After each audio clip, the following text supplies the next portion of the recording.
আসসালামু আলাইকুম। সবাই কেমন আছেন? আশা করি সবাই ভালো আছেন। আজ আমি রান্না করব কুরবানির গরুর মাংসের কোরমা।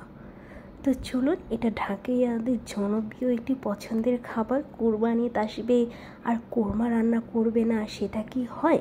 তো চলুন, আমি আপনাদেরকে দেখাবো আজকে কিভাবে ঢাকাইয়া কোরমা রান্না করতে হয়। তো এই জন্য এখানে আমি প্রায় 2 কেজি মাংস নিয়েছি। আর মাংসগুলো কিন্তু ঠিক এমন বড় বড় টুকরা করে কেটে নিতে হবে। ছোট ছোট টুকরা করলে কিন্তু কোরমা ভালো হবে না। আর 2 কেজির জন্য আমার প্রয়োজন হবে আধা কেজি গরুর চর্বি। তো এখানে ফ্রেশ যে গরুর মোটা যে চর্বিটা আছে, এরকম মাংসের মতনই যে চর্বিটা, সেটা আধা কেজি নিতে হবে। 2 কেজি মাংসের জন্য আধা কেজি চর্বি, সেটা আপনারা মনে রাখবেন। মাংসটা খুব ভালো করে ধুয়ে ঝরিয়ে নিয়েছি। এখন এখানে দিয়ে দিচ্ছি গরম মশলা, লং, কালো এলাচ, সাদা এলাচ আর দারচিনি, এলাচি, এগুলো একটু বেশি পরিমাণে দিতে হবে। আর দিয়ে দিচ্ছি আদা ও রসুন বাটা। 2 কেজি গরুর মাংসের জন্য এখানে আমি প্রায় 6 চামচ আদা ও রসুন বাটা দিয়ে দিয়েছি। এটা যেহেতু সাদা কোরমা বা সাদা মাংস বলে, এখানে একটু আদা রসুনের পরিমাণটা একটু বেশি দিতে হবে।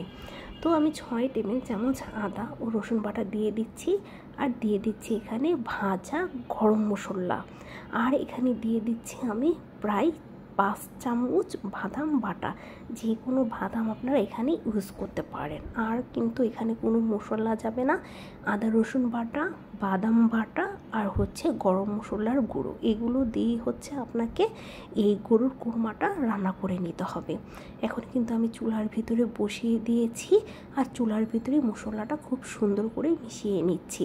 এই কোরমাতে কিন্তু কোনো রকম পানি যাবে না। পানি গেলে কিন্তু এটা আপনারা সংরক্ষণ করে খেতে পারবেন না। আর দিয়ে দিচ্ছি আমি পরিমাণ মতো লবণ। লবণের পরিমাণটা আপনারা একটু কম দিবেন, কারণ এই মাংসটা প্রায় 3 দিন চুলাতে জ্বালাতে হবে, তখন কিন্তু লবণের পরিমাণটা বেড়ে যেতে পারে। তাই লবণটা একটু কম দিয়ে আপনারা চেষ্টা করবেন প্রথমে রান্না করার জন্য। এখন খুব সুন্দর করে মাংসটাকে কষিয়ে আমি রান্না করব। আর এটা কিন্তু আগের দিনে কিন্তু এই কোরমাটা যখন ফ্রিজ ছিল না, রান্না করে কিন্তু প্রায় 1 মাস 2 মাস বাহিরে রেখে কিন্তু আমাদের দাদি নানিরা এটা খেয়ে নিত। তো ঠিক আমি আজকে এই রেসিপিটাই করে আপনাদেরকে দেখাচ্ছি। এবং সংরক্ষণও এভাবেই আপনারা করতে পারবেন, ফ্রিজে রেখে না খেলেও চলবে। যেহেতু এখানে চর্বি আছে, চর্বির ভিতরে খুব সুন্দর মাংসগুলো কিন্তু ডুবে থাকবে। এখন কিন্তু আস্তে আস্তে করে চর্বিগুলো গলা শুরু করেছে। এখন আমি দিয়ে দিচ্ছি 3টা তেজপাতা। খুব সুন্দর ফ্লেভার আসবে এই গরম মশলাগুলো দেওয়ার জন্য। এখন সুন্দর করে কিন্তু নাড়াচাড়া দিয়ে কিন্তু পানিটাকে কষিয়ে নিতে হবে, কারণ গরুর মাংস থেকে যে এখন পানিটা বের হচ্ছে, সেই পানিটা কিন্তু সম্পূর্ণ আপনাদের কষিয়ে নিতে হবে। একটু সময় নিয়ে ধৈর্য ধরে এই কোরমাটা রান্না করতে হবে প্রায় 3 দিন পর্যন্ত। যখন পানিটা আমার পুরোপুরি শুকিয়ে গেল, এখানে আমি প্রায় এই কাপটা আমার 2 কাপ তেলের মাপের, এইটা দিয়ে প্রায় আমি 2 কাপ তেল দিয়ে দিলাম। এখন 2 কাপ তেলেই কিন্তু 2 কেজি মাংস রান্না হয়ে যাবে, যেহেতু এখানে আমার আধা কেজি পরিমাণ চর্বি আছে। তো চেষ্টা করবেন গরুর মাংস থেকে যে পানিটা বের হবে, সেই পানিটা আগে জ্বালিয়ে নিয়ে তারপর তেল দেওয়ার জন্য। দেখেন কি সুন্দর করে আমার চর্বিগুলো গলে পুরো তেল বের হয়ে গেছে, আর সাথে তো তেলও আছে। আমি কিন্তু প্রায় এটা মোটামুটি আমার রান্না হয়ে গেছে। আজকে আর বেশি রান্না না করলেও চলবে, কারণ এটা আমার এর পরের দিন আবার জ্বালাতে হবে। তো পুরোপুরি যখন দেখবেন চর্বিগুলো গলে গেছে, মাংসগুলো চেষ্টা করবেন চর্বি আর তেলের ভিতর যাতে পুরো ডুবিয়ে দেওয়া যায়, তাহলে কিন্তু আপনার মাংসগুলো খুব সুন্দর ভালো থাকবে। আজকে আমি আর রান্না করব না, আজকে আমি চুলা অফ করে রেখে দেব। এখন আমি চুলাটা বন্ধ করে একটা ঠান্ডা করে তারপর ঢাকনা দিয়ে রেখে দেব। তারপরের দিন সকালে আমি এটা উঠে আবার জাল করে নিব।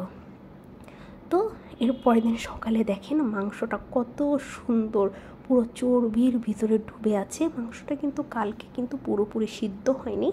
তো এটা হচ্ছে জ্বালাতে জ্বালাতে মাংসটা খুব সুন্দর সিদ্ধ হয়ে যাবে। এখন কিন্তু আমি চুলাটা ধরিয়ে দিয়েছি, আর এই দেখেন চর্বিগুলো খুব সুন্দর করে গলে যাচ্ছে। এখন একদম একটা খুব ভালো করে বলক দিয়ে নিব একটু সময় ধরে, যেহেতু আজকে চেষ্টা করব মাংসগুলো যাতে 90% মতো সিদ্ধ করে নিতে। তো খুব সুন্দর করে কিন্তু আমি মাংসটা এখন সিদ্ধ করে নিচ্ছি, সিদ্ধ না মানে জাল করে নিচ্ছি মাংসটাকে, যেহেতু চর্বির ভিতরে পুরো মাংসটা ডুবেছিল। এখন খুব সুন্দর করে বলক তুলে গরম করে নিব। দেখতেই পাচ্ছেন মাংসটা কিন্তু খুব সুন্দর আমার গরম হয়ে গেছে, একদম ভালো করে আমি প্রায় 4-5টা বলক তুলে নিয়েছি।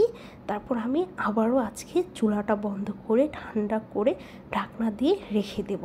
আচ্ছা, এটা হচ্ছে আবার তার পরের দিনের ভিডিও, যেহেতু ভিডিওটা ফুল অনেক বড় হয়ে যাবে তাই আমি আজকে আর চর্বি জমানোটা দেখালাম না। আজকে আমি কিন্তু ফাইনাল রেসিপিটা কমপ্লিট করে ফেলবো। তার জন্য চর্বিটাকে খুব ভালো করে আজকেও একদম গলিয়ে নিলাম, ভালো করে 4-5টা বলক তুলে নিলাম। আজকে যেহেতু আর রেডি হয়ে যাবে কোরমাটা, তার জন্য আমি আজকে লাস্টে দিয়ে দিচ্ছি ঘি। এখানে আমি 3 টেবিল চামচ ভরে ভরে ঘি দিয়ে দিলাম। অবশ্যই চেষ্টা করবেন শেষের দিন হচ্ছে ঘি দিয়ে একটু ভালো করে গরম করে নিতে, তাহলে কোরমাটা এত সুন্দর টেস্ট হবে, এত সুন্দর মাংসের ভিতরে ঘিগুলো যাবে, খেতে আরও বেশি আপনারা টেস্ট পাবেন। তো আমি এখানে এখন ঘি দিয়ে দিলাম, আর ঘিটা দিয়ে এখন খুব ভালো করে নাড়াচাড়া দিয়ে আজকে যেহেতু এটা আপনারা সবাই খেতে পারবেন, যেহেতু আজকে এটা খাওয়ার জন্য পুরো রেডি, তার জন্য আজকে কিন্তু একটু ভালো করে গরম করে নিতে হবে। আর এই মাংসটা কিন্তু রেখে দিলেই চর্বির ভিতরে জমে যাবে, তাহলে আপনাদের ফ্রিজে না রাখলেও হবে। যখন খাবেন জাস্ট গরম করে 2-1 টুকরা খেয়ে নেবেন। কেমন লাগলো আপনাদের কাছে বলেন তো ঢাকাইয়া কোরমার রেসিপি বা সাদা মাংস? এটা যে কোরবানির মাংস দিয়ে বানাতে হবে এমনটা কিন্তু না, আপনারা চাইলে কিন্তু দোকান থেকে চাকা মাংস কিনে এনেও আপনারা এই রেসিপিটা ট্রাই করতে পারেন। আর এই মাংসটা এতটাই সফট হয়, হাত দেওয়ার সাথে সাথে কিন্তু মাংসগুলো খুব সুন্দর করে ছুটে ছুটে চলে আসবে। চেষ্টা করবেন যেন চাকা মাংস দিয়ে এই রেসিপিটা করতে পারেন। সবাই চেষ্টা করবেন একবার বানিয়ে। আল্লাহ হাফিজ।